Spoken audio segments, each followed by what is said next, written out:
There are people who grow up surrounded by opportunity. And then there are people who grow up surrounded by silence, not the peaceful kind of silence, but the kind that comes from being unseen, unheard, and unnoticed. This story is for the second kind. He grew up in a small, rented house on the edge of a busy city.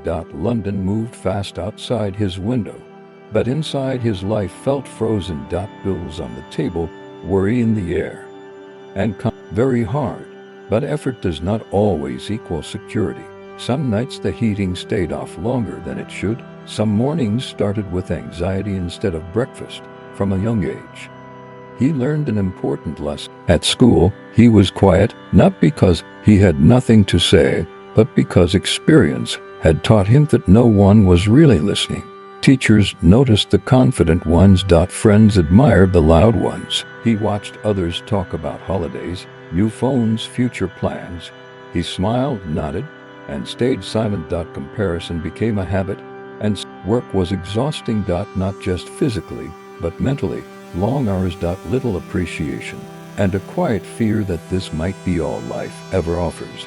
He asked himself questions, and the hardest part wasn't failure. It was watching time move forward while he felt stuck. In the days when motivation felt like a luxury, days when even small tasks felt heavy, he tried to improve himself, read books, watched videos, started and stopped more times than he could count. Each failure chipped away at his confidence. Each restart felt harder than the last. And slowly a dangerous thought appeared.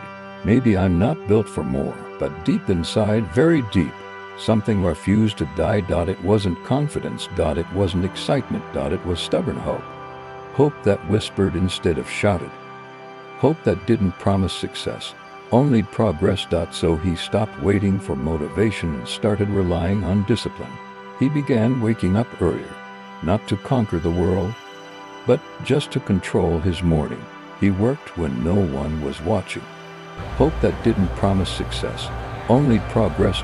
So he stopped waiting for motivation and started relying on discipline.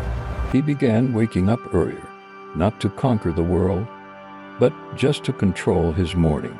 He worked when no one was watching.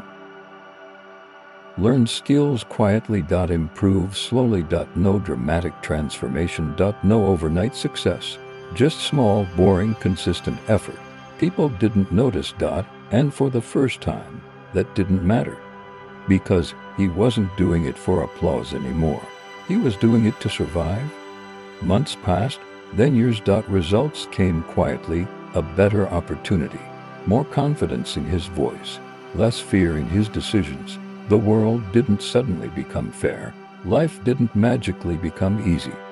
But he became stronger. He learned that confidence is not loud. It's calm. That success is not about proving people wrong, but proving yourself right. One evening, standing on a train platform, watching people rush past, he learned that confidence is not loud. It's calm. That success is not about proving people wrong, but proving yourself right. One evening, standing on a train platform, because being behind had taught him patience, being overlooked had taught him self-reliance, and struggle had taught him depth. Today, he still works hard. Still faces pressure, still has doubts, but now, those doubts don't control him. He understands that life in the UK, like anywhere else, is not kind to everyone equally, but resilience, that is something anyone can build. This story doesn't end with luxury cars or fame. It ends with something more powerful.